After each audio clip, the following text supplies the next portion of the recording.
কোথায় বিএনপির রাজনীতি? গত ২৯ জুলাই ঢাকার প্রবেশমুখে অবস্থান কর্মসূচি পালন করতে গেল বিএনপির নেতাকর্মীরা। সেদিন বিএনপির দুই সিনিয়র নেতা গয়েশ্বর রায় ও আমানুল্লাহ আমানকে নিয়ে পুলিশের ঘটনা নানা রহস্যের জন্ম দিয়েছিল। নেতাকর্মীদের উপর পুলিশের লাঠিচার্জ ও টিয়ারশেল ও রাবার বুলেট ছোড়ার পর বিএনপির ওই দুই নেতাকে আপ্যায়ন করে প্রশাসন। আমানুল্লাহ আমানকে ফলের উপহার আর গয়েশ্বরকে ডিবি পুলিশের আপ্যায়ন নেতাকর্মীদের মাঝে হতাশা তৈরি করে। এটা ভালো খবর। কথা একটু বলতে চাই, অনুষ্ঠানের শেষে আপনাদের জন্য আপ্যায়নের ব্যবস্থা করা হয়েছে। এটা ভালো খবর। এ নিয়ে আবার সন্তোষ প্রকাশ করেন বিএনপির স্থায়ী কমিটির সদস্য গয়েশ্বর রায়। দলীয় চেয়ারপারসনের গুলশান কার্যালয়ে যুবদলের সাবেক নেতাদের এক অনুষ্ঠানে 10 আগস্ট গয়েশ্বর বলেন, তাকে যেমন আপ্যায়ন করেছেন, অন্যদিকে জেলের নেতাকর্মীদেরও যেন সোনারগাঁও থেকে খাবার নিয়ে আপ্যায়ন করানো হয়। মাঠের উত্তপ্ত রাজনীতিতে যেন পানি ঢেলে দিলেন গয়েশ্বর।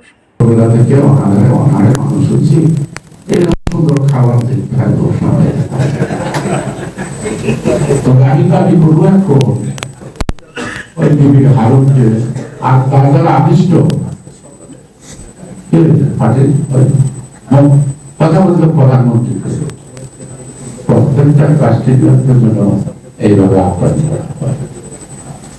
এটা যেন কনভেনশন হয় কোর্ট এবং এই থানা যাদেরকে দিবে প্রত্যেককে সোনারগাঁও থানা হাজির করতে হবে। আপনাদের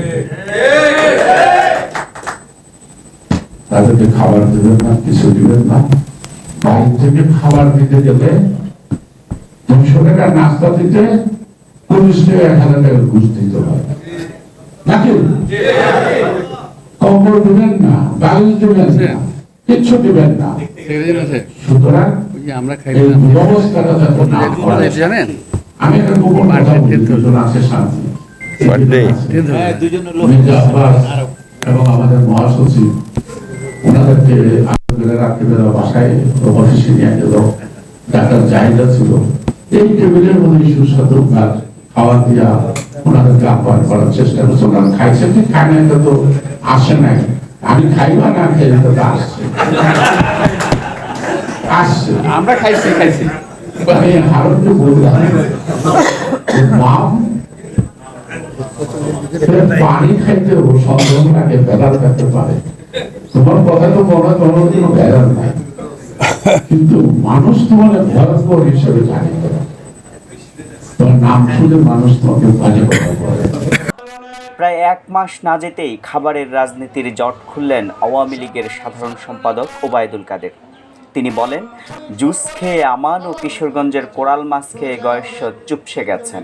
বিএনপির আন্দোলনে নেতৃত্বদানকারী নেতারা খুব একটা চৌকস রাজনীতির প্রমাণ রাখতে পারছেন না, তাই ওবায়দুল কাদের চোখে আঙ্গুল দিয়ে দেখিয়ে দিলেন। ওবায়দুল কাদের বলেন, বিএনপির আন্দোলনের রাজনীতি শেষ হয়ে গেছে। ফখরুল বলল কিছু অতিরিক্ত কাপড় চোপড় নিয়ে আসবে।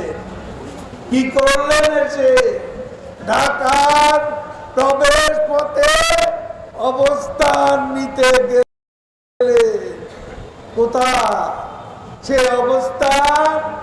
আমানুল্লাহ আমান ফলের রস খেয়ে মুদ হয়ে গেছে। সেই অবস্থানে পরিণতি গয়েশ্বর পুলিশ অফিসার হারুন নাকি কিশোরগঞ্জ থেকে কোরাল মাছ এনেছে। সে কোরাল মাছের ঝোল খেতে খেতে গয়েশ্বর দিশে আন্দোলনে 12টা বেজে গেছে। অতিরিক্ত কাপড় চোপড় নিয়ে যারা এসেছে তারাও ধান ক্ষেত দিয়ে এখান দিয়ে ওখান দিয়ে পালিয়ে চাচার বাড়ি ঘরে চলে গেছে। এই মানুষগুলা কি আর আসবে? ঢাকা? আপনাদের নাটক আন্দোলনের নামে, এই নাটক বিএনপির কর্মীরাও নিশ্চয়ই হাত চায় না। ক্ষমতার ময়ূর সিংহাসন অনেক দূরে। ক্ষমতার ময়ূর সিংহাসন দেখছেন তো, দিনের বেলা জাগরণে স্বপ্ন দেখছেন, দিবা স্বপ্ন দেখছেন। ক্ষমতা অনেক দূরে। বিদায় নিবে কে? শেখ হাসিনা। কেন? কোন দুঃখে, কোন অপরাধে? এদেশের মানুষ শতকরা 70% মানুষ যাকে ভালোবাসে, যাকে ভোট দিতে চায়, সে তারা ক্ষমতা থেকে বিদায় নেবে। শেখ হাসিনা কেন বিদায় নেবে? শেখ হাসিনার